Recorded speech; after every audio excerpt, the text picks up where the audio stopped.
Good morning, students. Welcome back to another Waidsum Academy video. Today we are doing IGCSE Chemistry Chapter 11, Oxidation and Reduction. So in this chapter, we'll learn what oxidation is, what reduction is, and what are redox reactions. Now let's begin with our first section, oxidation and reduction as gain or loss of oxygen. Here in this section, we'll learn about oxidation and reduction and redox reaction. So, have you all ever wondered why fireflies can produce light? Fireflies are insects that are known to produce light, giving them a glow in the dark. This is because fireflies have cells containing a chemical that undergo a reaction called oxidation. The chemical produces light when they take in oxygen. So what do we understand from this? When a substance gains oxygen or a reaction gains oxygen, this is known as oxidation. Oxidation is the gain of oxygen. Example, sulfur. When sulfur is burnt in oxygen, the following reaction takes place. Sulfur plus oxygen equals to sulfur dioxide. The sulfur in this reaction is oxidized. The sulfur gained oxygen, so it has been oxidized to create sulfur dioxide. Now we are going to redox reaction. Redox reaction or reduction. Reduction. What is reduction? Reduction is the loss of oxygen. It's basically the opposite of oxidation. That means when a reaction or a substance in a reaction loses oxygen, we call this reduction. Example, when a mixture of aluminium and copper 2 oxide is heated, the following reaction occurs. Aluminium plus copper 2 oxide equals to aluminium oxide plus copper. In this reaction, the copper 2 oxide was reduced. It undergoes reduction. That means it lost oxygen and gave the oxygen to the aluminium. And if you notice, the aluminium gained oxygen. So the aluminium in this reaction has been oxidized. The copper 2 oxide lost the oxygen while the aluminium gained oxygen. So in this case, the copper 2 oxide was reduced to a copper metal, and the aluminium has been oxidized to form aluminium oxide.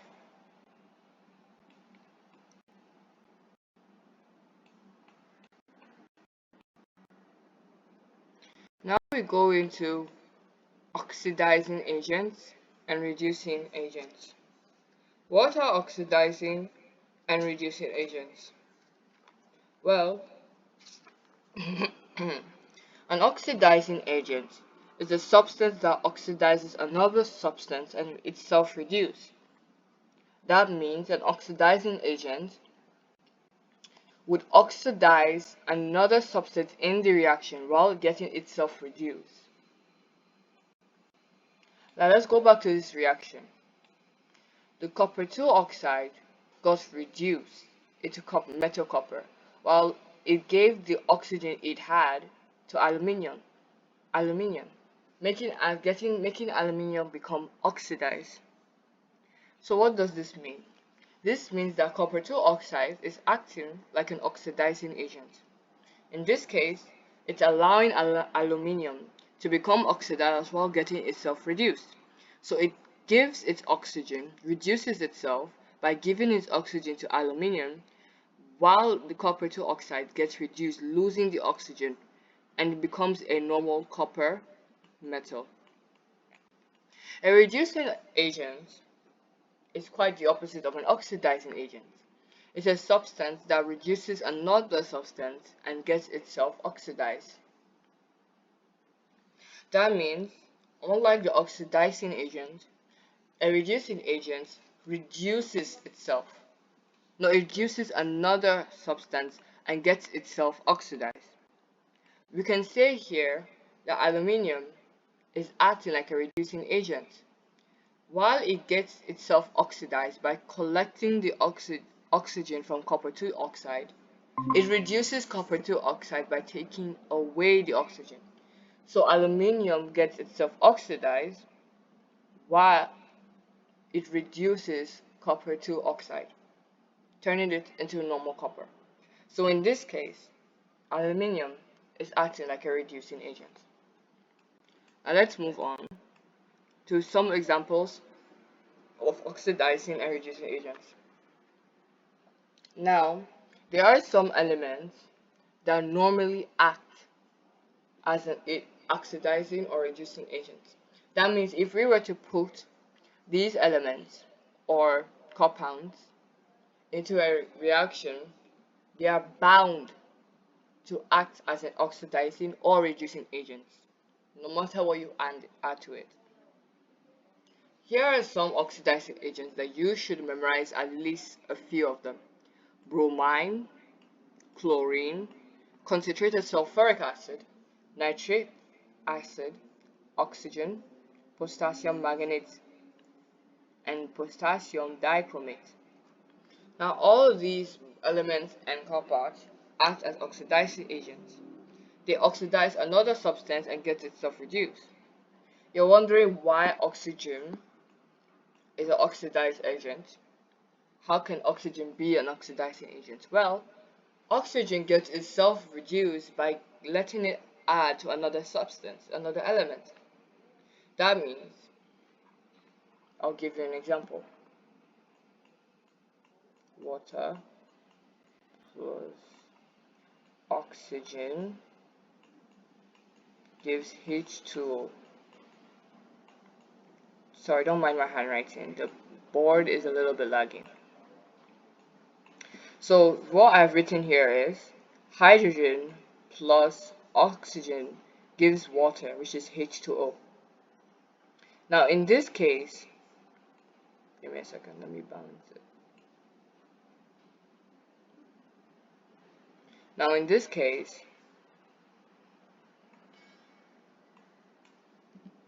let me rewrite this equation. It's H plus oxygen gives H2O.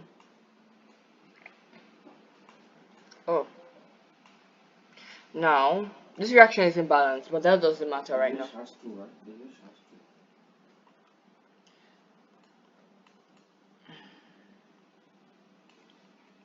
Now in this reaction, the oxygen in this reaction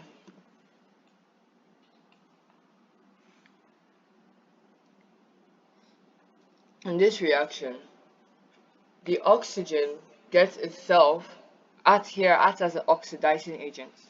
How does it do this? It reduces itself by combining itself with hydrogen. This makes it reduce itself while oxidizing hydrogen.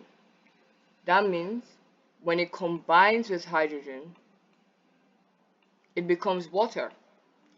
Hydrogen gets oxidized in this scenario because it gains oxygen, while oxygen itself is lost.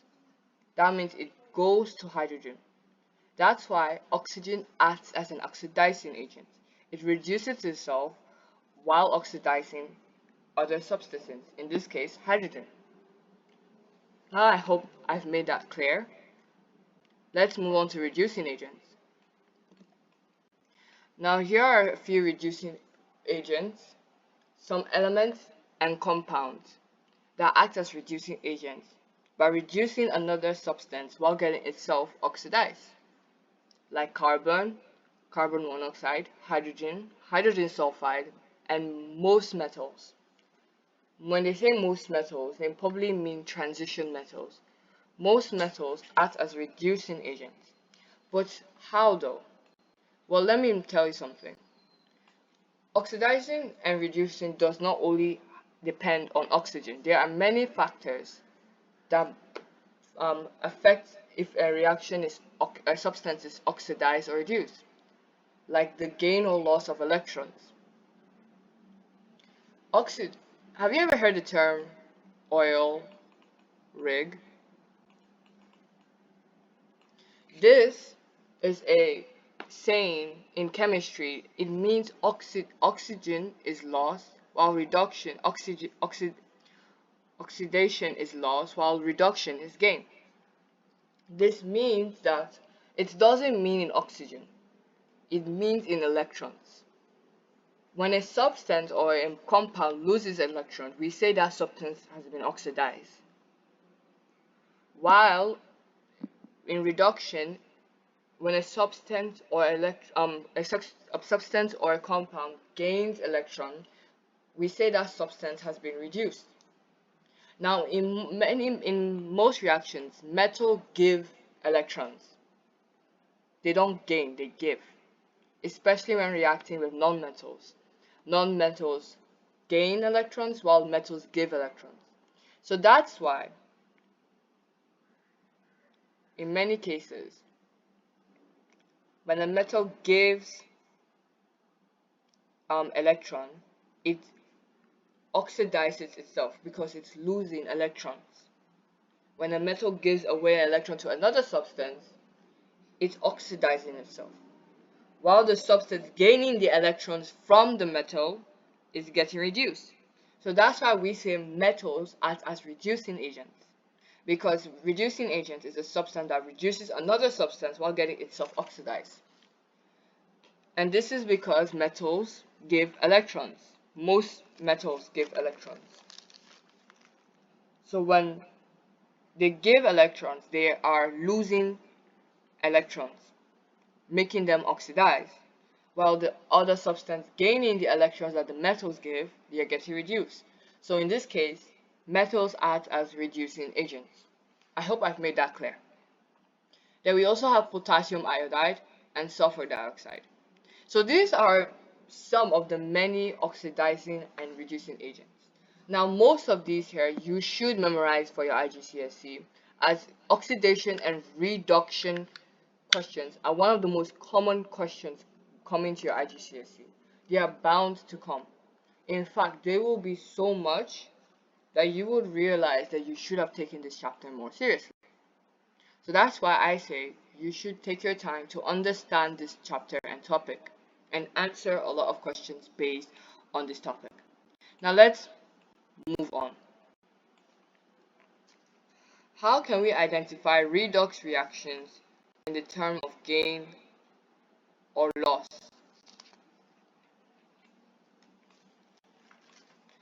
Now, redox reactions, we are going to redox reactions. To start with, what are redox reactions? And what do we know about redox reactions? A redox reaction is a reaction where an oxidation and reduction occur simultaneously. That means in the same reaction, oxidation and reduction are occurring. An element in a reaction can only be oxidized if another element in the same reaction is reduced. The combined process is called a redox reaction. And the word redox is coming from the words reduction and oxidation. So when you combine these words, they mean redox. And it means that oxidation and reduction occur at the same time, at the same given moment. Now, how can we identify redox reactions in terms or games of loss of oxygen? Now, look at this diagram in the PowerPoint. It says the extraction of iron from iron ore. When or iron 3 oxide found in iron ore is reacted with carbon monoxide, molten iron is formed, as you can see in the reaction.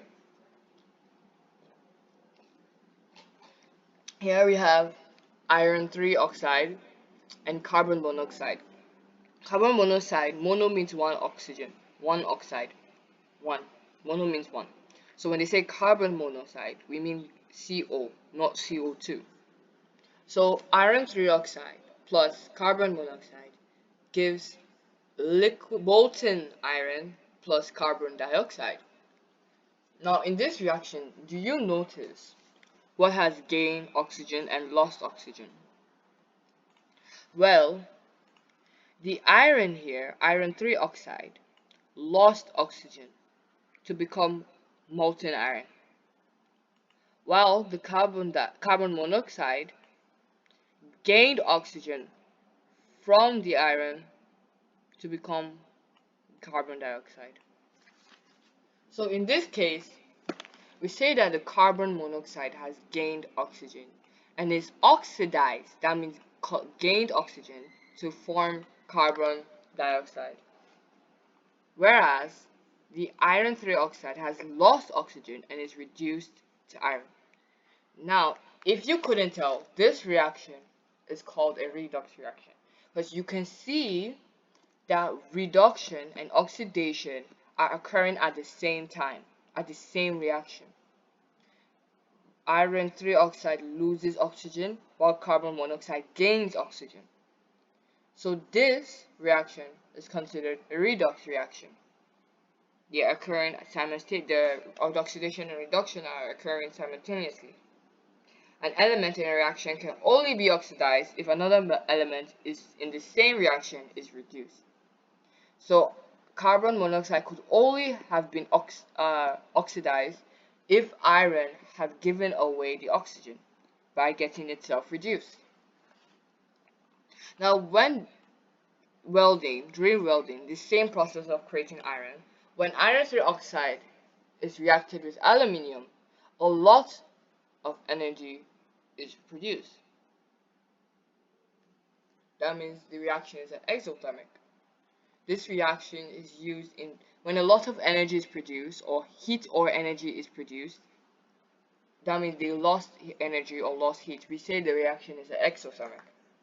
This reaction is used in welding to join railway tracks. Now there is the same reaction with iron 3 oxide. Iron 3 oxide is this time reacting with aluminium. Now, just as before, the iron 3 oxide loses oxygen and becomes reduced to solid iron. How do we know it's solid? Because of the S right next to the Fe. Fe is iron. And the S next to it shows that it's a solid. It shows the state. Anyways, the iron 3 oxide is reduced and loses its oxygen to aluminium. Aluminium gains oxygen to form aluminium oxide. Now again, this is also considered a redox reaction. Why?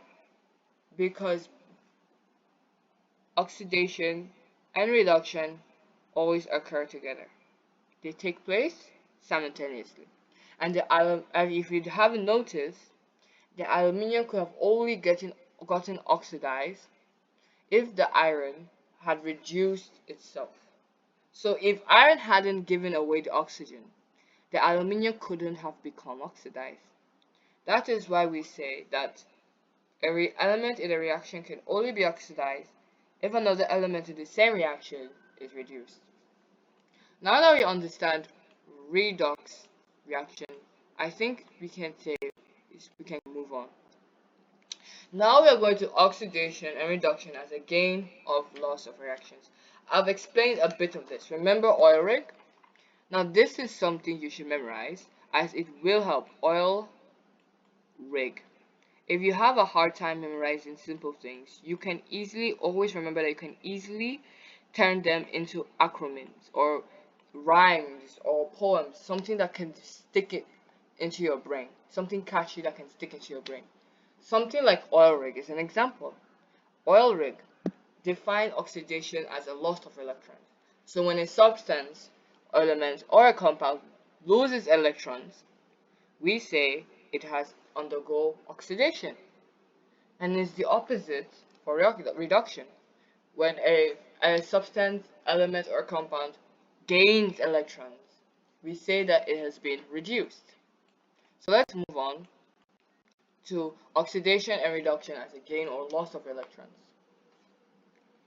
Oxidation and reduction can take place without involving oxygen. This is true. There are many factors that determine whether a substance gets oxidized or reduced. Oxygen isn't the only factor. For example, when magnesium and chlorine react, magnesium chloride is formed, as you can see in this reaction. If you notice, there is no oxygen in this reaction. There's absolutely no sign of oxygen. But then, if you also notice, how can we tell what loses and what gains electrons? Because if we just look at this reaction, there is no sign telling us of what loses or gains in a reaction.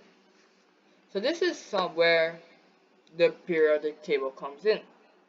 Now, you should know that when a metal reacts with a non-metal, the metal gives the electrons to the non-metal. The metal gives electrons while the non-metal gains electrons. This is a basic saying in chemistry, and you should know this when it comes to oxidation and reduction in the term of electrons. Now, in this case, magnesium is the metal, while chlorine is the non-metal. So obviously, judging by the saying, the magnesium will give the electron to the chlorine.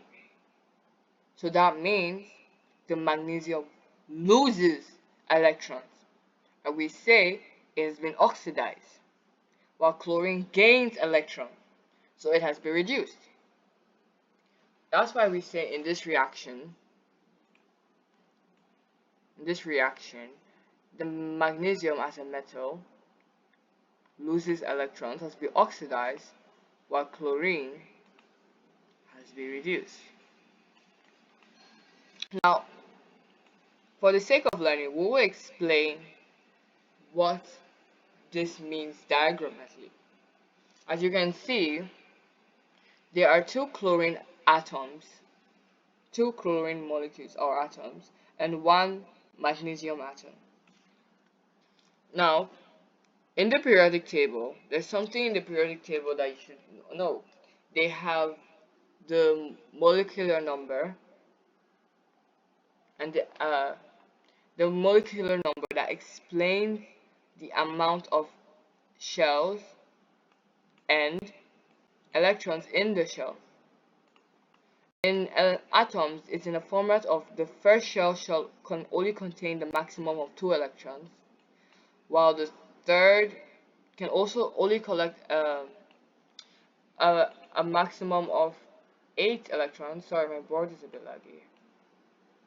Can only collect a maximum of 8 electrons, and so on. So in this case, magnesium has 2 in its inner shell, 8, 1, 2, 3, 4, 5, 6, 7, 8. 8, so it has a full second shell, and 2 on its third outermost shell. And chlorine, we say that the number of magnesium is 2, 8, 2. This means it has 2 in its inner shell, 8 in its middle shell, and 2 again in its outer shell. For chlorine, it is 287. This means there's 2 in the inner shell, 8 in the middle shell, and 7 in the middle shell, outer shell. And it's the same goes for the second chlorine atom. Now, if you notice something, there's something you should also need to know. Atoms want to have a full shell. That means that magnesium would rather lose these 2 electrons to gain a full shell, or gain 1, 2. It will gain 6 more electrons to gain a full shell. Now, obviously, the easier part is if magnesium were to get rid of the 2 electrons in its outermost shell, than to gain 6 more electrons, because to gain 6 more electrons will require lots of energy. Now for chlorine, it already has 7 in its outermost shell. It just needs 1 more to obtain a full shell. It needs 1 more. And same goes for the second chlorine atom. It needs 1 more to gain a full outer shell. Atoms or elements want to gain a full outer shell. So in this case, in this reaction, since there are 2 chlorines asking for 1 more electron, and there is magnesium who has 2 extra electrons that it wants to give away, guess what is going to happen? Of course, the magnesium would give its electron to the 2 chlorine atoms.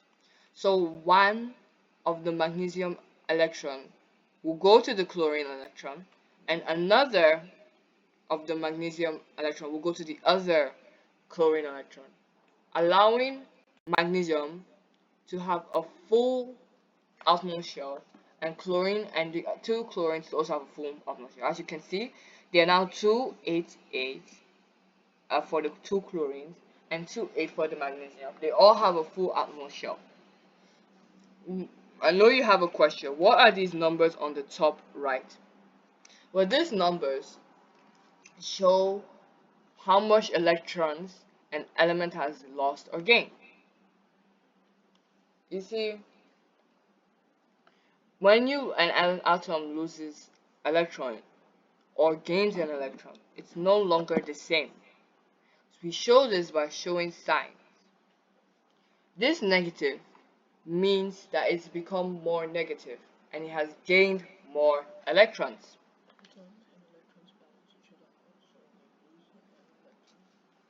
It gains an electron.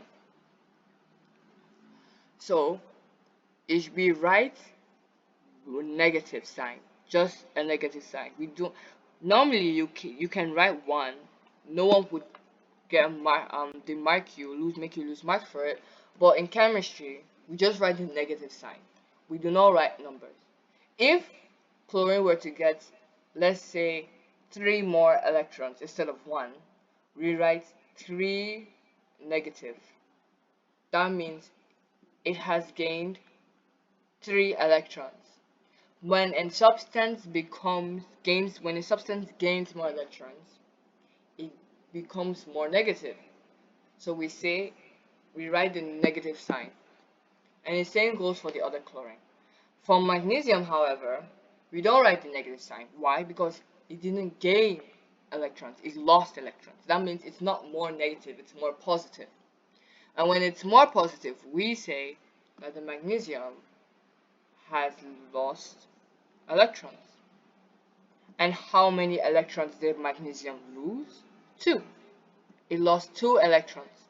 So we say 2 plus. 2 is to show the amount of electrons it has lost, and plus is to show that it lost the electrons, not gain. If it were to gain electrons, we would say 2 minus, because it became more negative. But it didn't become more negative. Why? Because it didn't gain electrons, it lost electrons. So we don't say 2 minus, we say 2 plus, because it lost electrons and it's more positive. So I hope this is clear. Now these diagrams are questions that are coming to your IGCSE. Trust me. So what you're going to do is when you finish watching this video, you're going to read the topic and learn how to draw these diagrams. When you notice that both the chlorine atoms have their electrons drawn as plus times the time sign, while magnesium, the electrons is drawn as second sign. This is to show the difference in electrons, because if you draw all of them as plus, how will the examiner know that the chlorine, gained electron or lost electrons? So we differentiate each electrons by giving them different signs. That's why magnesium has circles and chlorine has crosses. You can see magnesium electron in each of the chlorine atoms. So back to oxidation and reduction. Since magnesium lost electrons, we say it has been oxidized, and the chlorine gained electrons, so it has been reduced. This is what we mean when we say oxidation and reduction as a gain or losing of electrons. Excuse me. You can see that there's no oxygen involved in this reaction whatsoever, only the matter of electrons. So let's move on to oxidation and reduction as a gain of electron. This just summarizes what I've just said. Oxidation is the loss of electrons, while reduction is the gain of electrons. You should memorize this in the term of oil rig. Oil rig. Here shows that oxidation is loss and reduction is gained. But this is only for electrons. When we talk about oxygen, oxidation is the gain of oxygen, while reduction is the loss of oxygen. So when a magnesium oxidizes due to the loss of electrons, it forms a magnesium ion. What is an ion? An ion is what we call these types of elements. When an element loses or gains electrons from its original state, like it changes, it becomes an ion. And how do we know it's an ion? Because of these numbers at the top right. An ion has signs to show that it has lost or gained electrons. Like original magnesium had 2 on its outermost shell, but since it lost 2, it became oxidizes. We say that magnesium is an ion, became a magnesium ion. So when magnesium oxidizes due to the loss of electrons, it forms a magnesium ion. This is true. This can be represented by the following half equation. Mg equals to Mg2 plus E minus.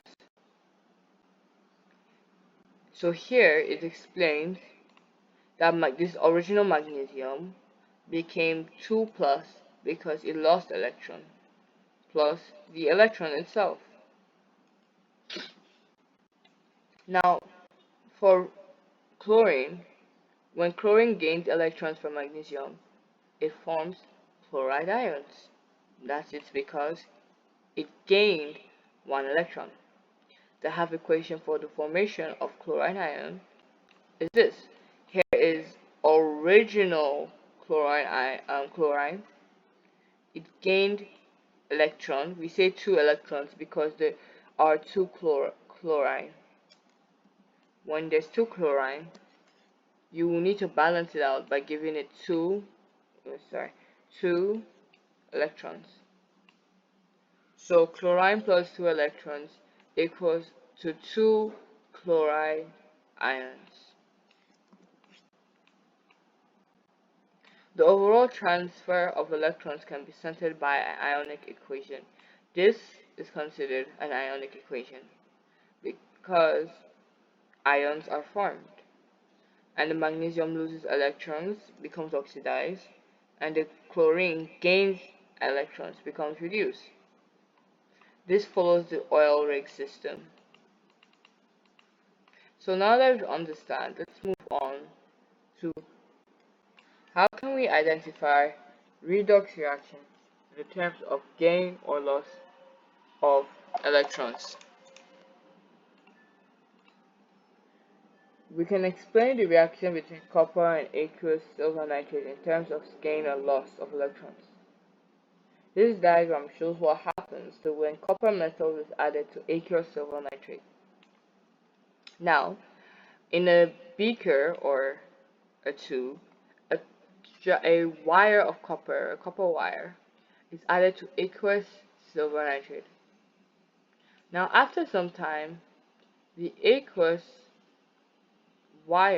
copper wire is coated with silver.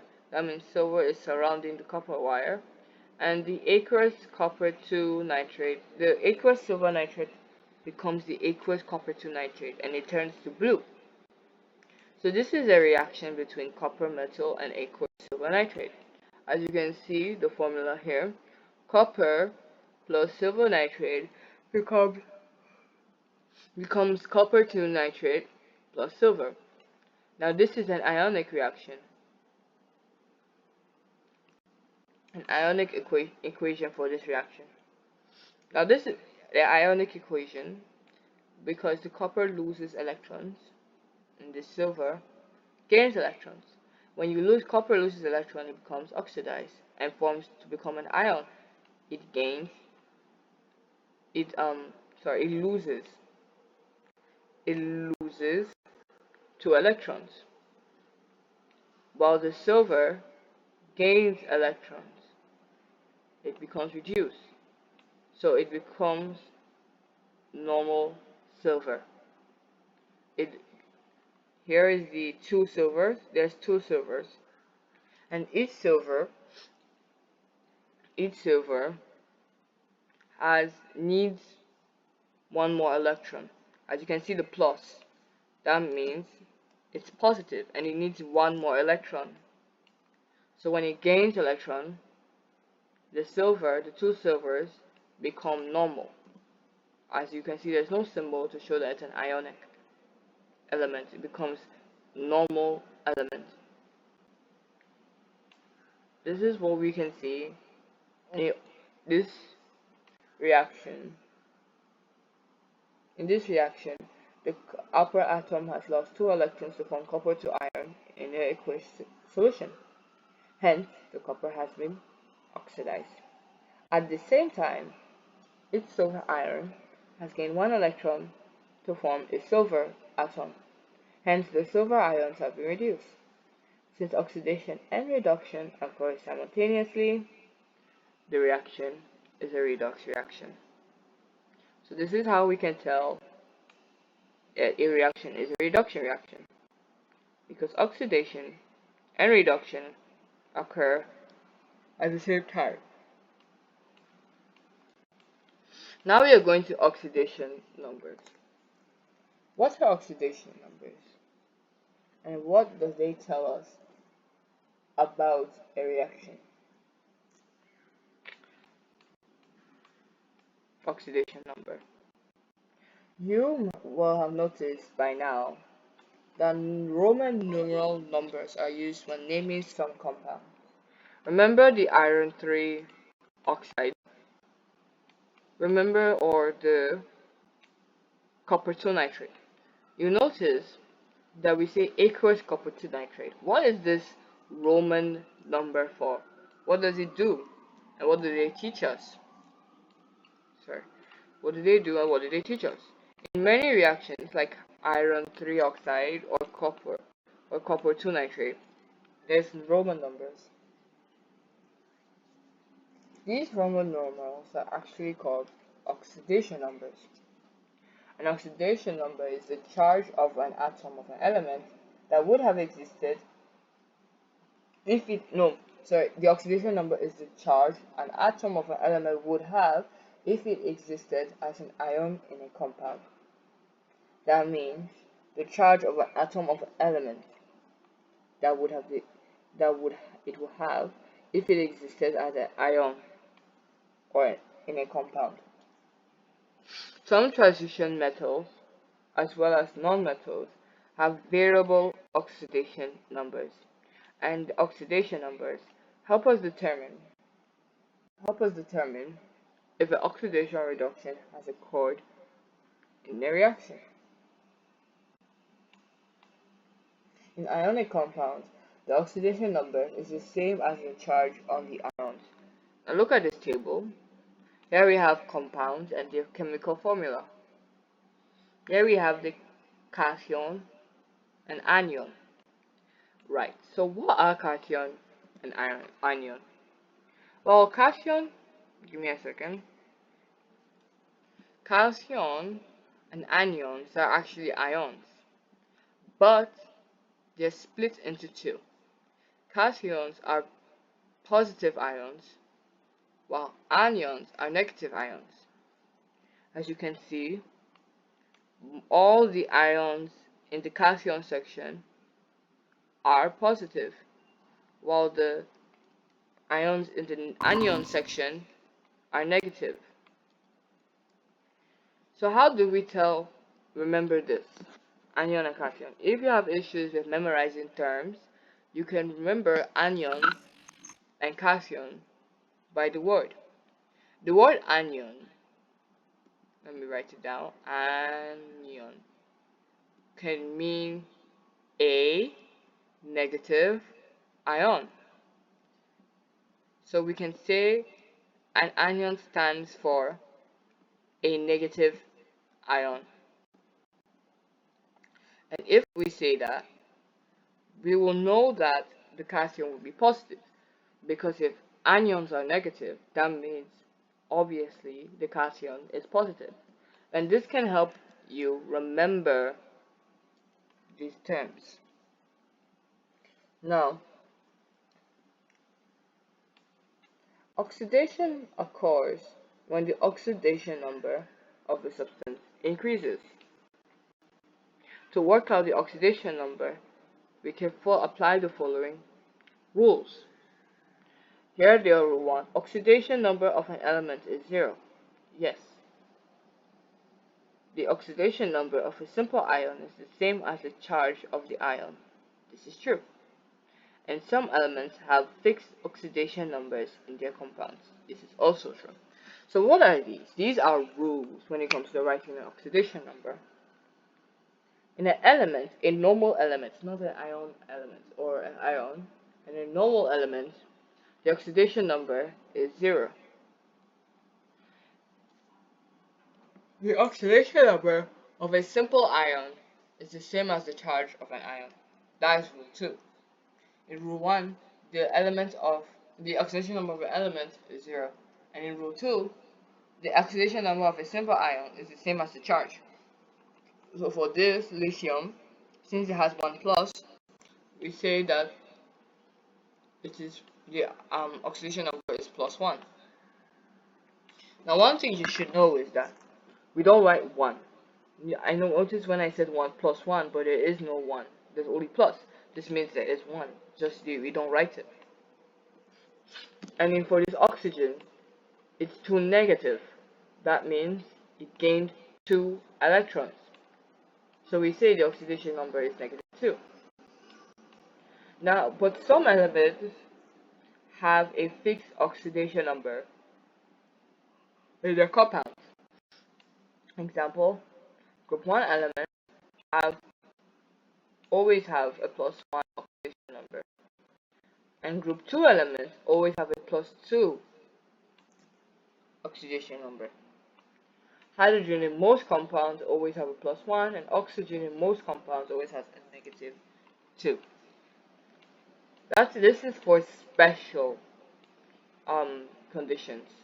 Some elements have a fixed oxidation number. Now this is something you should also memorize, the rules, as they will bound to come to your exams. So I really hope you take this seriously and focus in this topic more. Now the oxidation numbers of atoms or ions in a compound add to 0. That means in a compound, the oxidation number will always add to 0. So here we say this compound, the total oxidation number is always 0.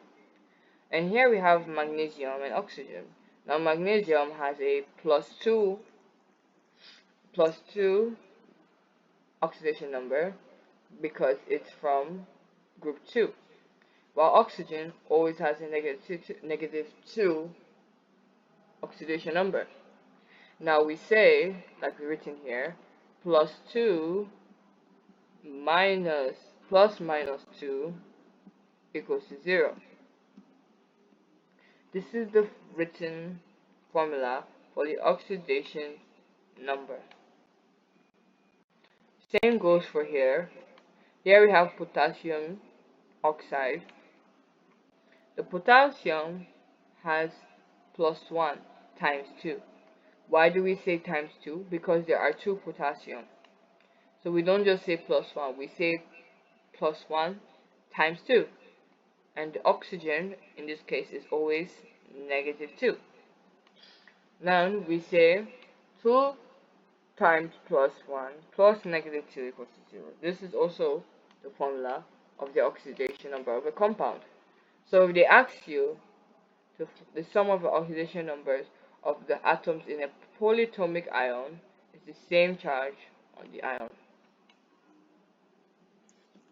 Give me a second.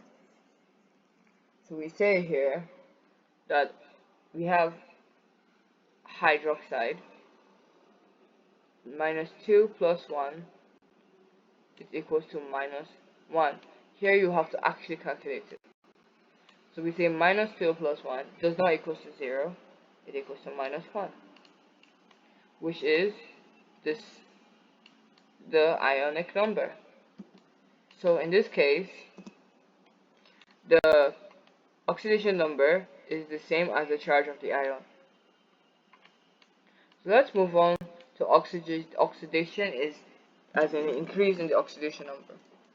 Oxidation, remember when I said there are many factors that affect oxidation reduction? Well, another one of the factors is oxidation number. When an element increases in oxidation number, oxidation occurs. When chlorine gas is bubbled into aqueous sodium bromide, bromide ions are displaced to form bromine molecules, Br2. So here we have aqueous sodium bromide. We mix it with chlorine gas, it becomes a red-brown bromide in aqueous solution. When the chlorine gas is bubbled into aqueous sodium bromide, a red brom solution is produced. So how do you know which substance has been oxidized? Since there is no oxygen and we can't tell from electrons, we have to determine the substance that has been oxidized by following this following step. First, we write the balanced ionic equation for the reaction. Sorry, my board is laggy. We have to write a balanced ionic equation for the reaction. So chlorine plus bromine ion equals to chlorine ion plus bromine.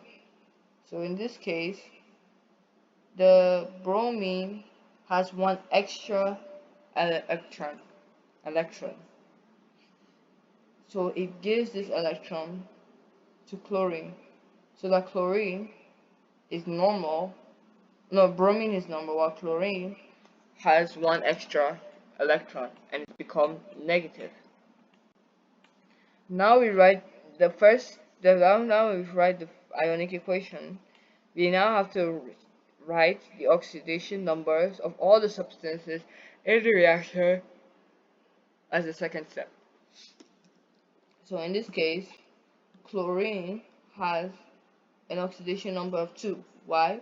Because compounds have an oxidation total oxidation number of 2. Elements have 0 oxidation number.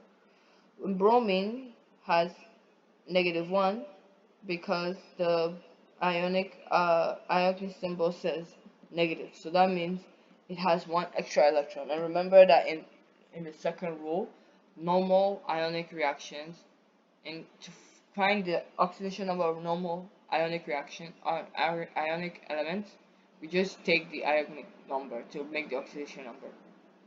And for chlorine negative, we just write the same, it's -1, and bromine is 0. So all these numbers are the oxidation numbers. All these numbers right here. And finally, the final step is to compare the oxidation numbers to check which substance has been oxidized. Now remember, oxidation is the increase of oxidation number. So that means the oxidation number of bromine increases from -1 to Br negative to 0 in bromine 2. So bromine ions have therefore been oxidized to bromine molecules as the bromine gains an oxidation number. Now we go to reduction as a decrease in oxidation number. Now, reduction occurs when the oxidation number of a substance decreases, unlike oxidation. In this same reaction, since bromine was oxidized in the oxidation number, chlorine is reduced. Because why? The oxidation number decreases. It went from 0 in the reactant side to be -1 in the product side.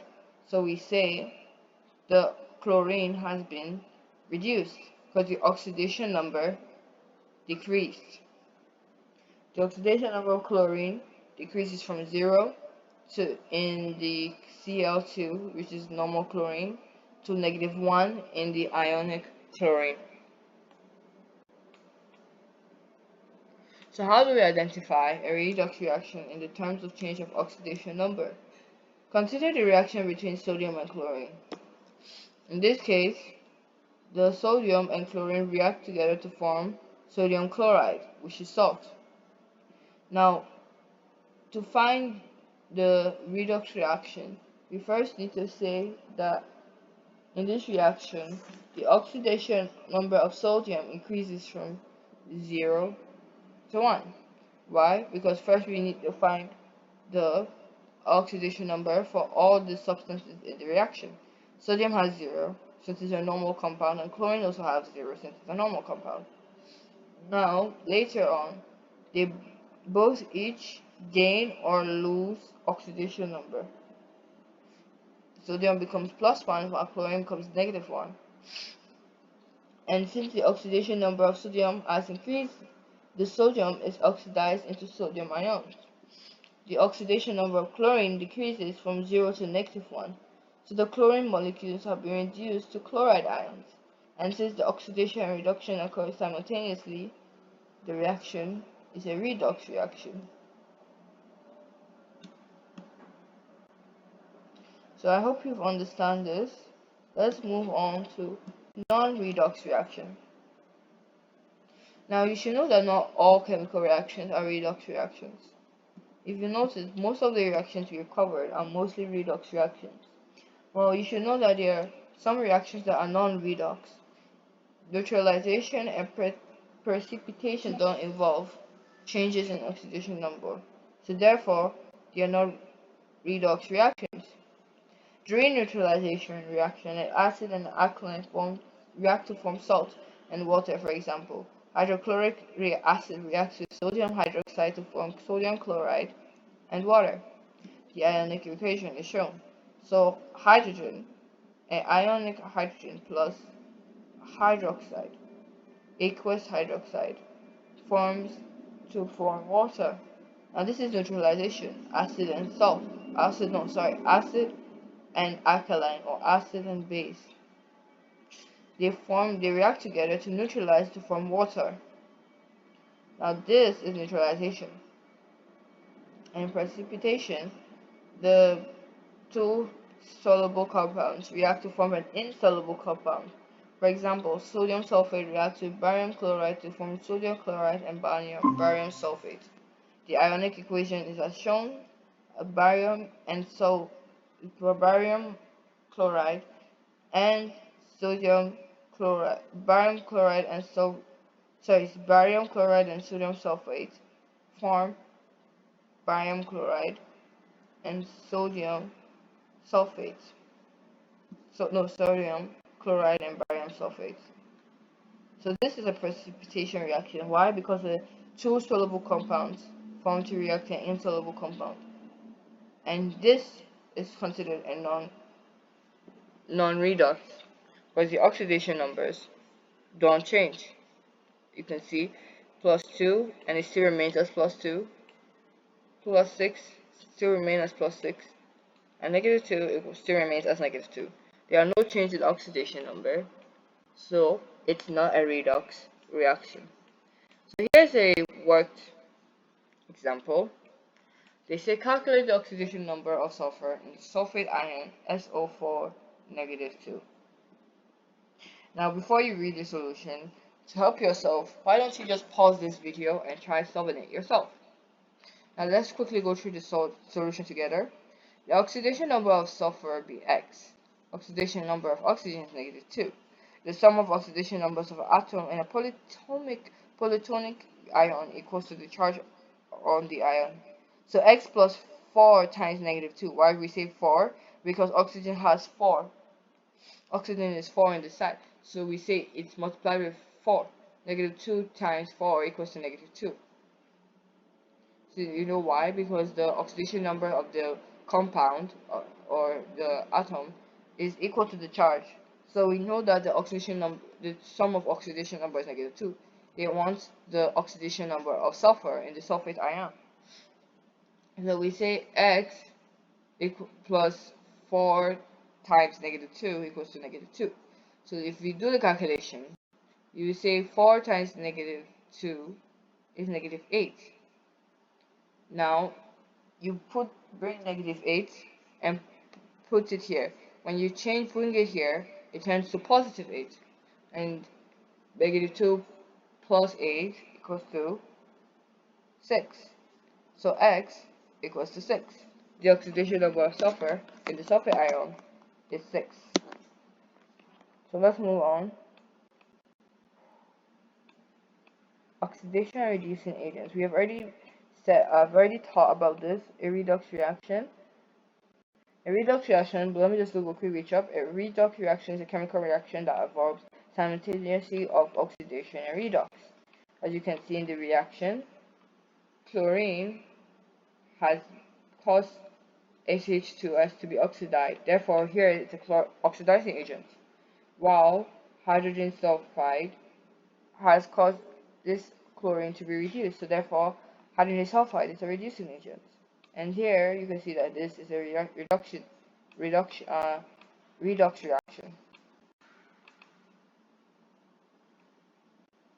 You can also use oxidation number to find if the reaction has been oxidized or reduced. Now here's experiments. Identify a redox using oxidizing and reducing agents. Aqueous potassium iodide can be used to test for the presence of oxidizing agents. And aqueous potassium manganate can be used to test the presence of a reducing agent. Now here are experiments. Maybe your class, your school could help you do this experiment, but for the sake of study purpose, we should only slightly look at the reactions and not the experiment itself. Like you can see, in this unknown solution, this is an unknown solution, they added aqueous potassium iodide. So it turns from colorless to brown. Iodide ions are oxidized to iodine by a reducing agent.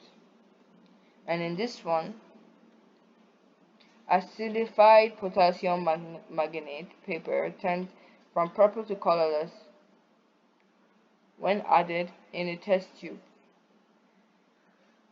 And here, the color of the potassium manganate solution turns from purple to colorless when adding to the unknown solution. The manganate ion is reduced to manganese ion. Why? Because the oxidation number of manganese decreases from 7 to 2. So here, the manganate is reduced. So let's move on. These are experiments you can read, but you should also try to understand, not only just do experiments. So this is the end of chapter 11. As you can see, they're asking us what have you learned. We've learned about redox reaction. We've learned about the three main factors that affect oxidation reduction. Three main. There's still more, but those are for higher up levels. But there are three main for this level, IGCSE level: electrons, oxygen, and oxidation number. With these, you can tell that they affect oxygen or reduction. Now, this topic is highly used in this IGCSE. I really mean it. So I really hope you guys can understand this topic more and to learn and try questions based on this topic. So this is it for this class. Thank you so much for listening, and we'll see you all on the next video. Bye.